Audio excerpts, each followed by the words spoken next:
માં પાક વીમો અને મગફળી ખરીદી મુદ્દે ખેડૂતો સંમેલન યોજી રહ્યા છે ત્યારે ખેડૂતોના આંદોલનમાં આવેદનપત્ર ન સ્વીકારવામાં આવતા વિવાદ થયો છે।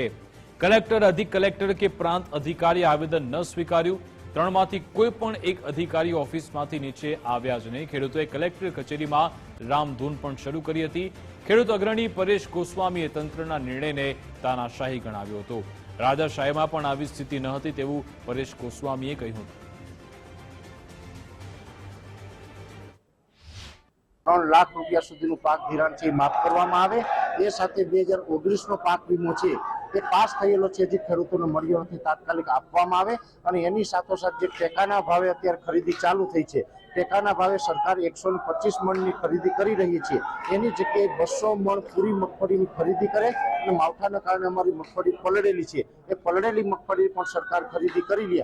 આ 3 માંગ સાથે અમે અલ્ટિમેટમ આપવા આવ્યા છે। પણ ગુજરાતના ખૂણે ખૂણેથી જ્યારે ખેડૂતો અહીંયા આવ્યા હોય, ખેડૂત પોતાની રજૂઆત કરવા આવ્યા હોય, ત્યારે આ સરકાર તો આપણું જે કહેવાય ને ધ્યાન નથી આપતી, પણ સરકારી અધિકારી છે પણ કેને કે તાનાશાહી કરી રહ્યા છે।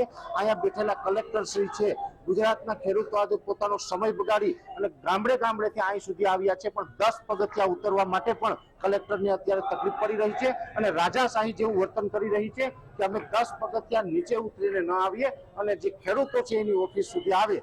આવી જે તાનાશાહી છે એની સામે અમે ગાંધી ચિંધ્યા માર્ગે અત્યારે સરકારની સામે આંદોલન કરી રહ્યા છીએ। ઇન્ડસ્ટ્રીની અંદર સરકારે એક બાજુ આટલું બધું જતું કરે અને બીજી બાજુ ખેડૂત 7 સિઝનથી કમોસમી વરસાદ, અતિવૃષ્ટિ, વાવાઝોડાનો માર ખાતો હોય અને જ્યારે ખેડૂતને આપવાની વાત આવે ત્યારે 10,000 કરોડ રૂપિયા આપી અને એમ કે ઐતિહાસિક નિર્ણય છે।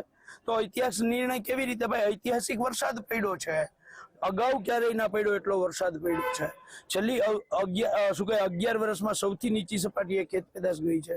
તો આ પરેશભાઈ ગોસ્વામીએ જે અમારી સાથે ચર્ચા કરી, હું ડાયાભાઈ ગજેરા હોય, જયેશભાઈ પટેલ હોય, આ તમામ લોકો સાથે ચર્ચા કરી અને ગુજરાત કિસાન સંઘર્ષ સમિતિના માધ્યમથી જે લડાઈ ચાલુ કરી છે, જ્યારે આહવાન કરશે ત્યારે પક્ષના જે કંઈ ખમીસ કે ખેસ ઉતારી અને આવવું પડશે।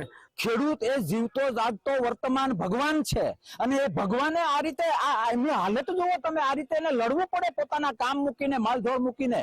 આ સરકારને એ ખબર હોવી જોઈએ કે લોકશાહીમાં રાજા કોઈ હોય તો એ લોકો છે। આ દેશની અંદર મૂળ તત્વ જો કોઈ હોય તો એ ખેડૂત છે અને ખેડૂત ઉપર જે અન્યાય આ લોકોએ ચાલુ કર્યો છે એમાંથી સરકારની આંખ ખોલવાની જરૂર છે।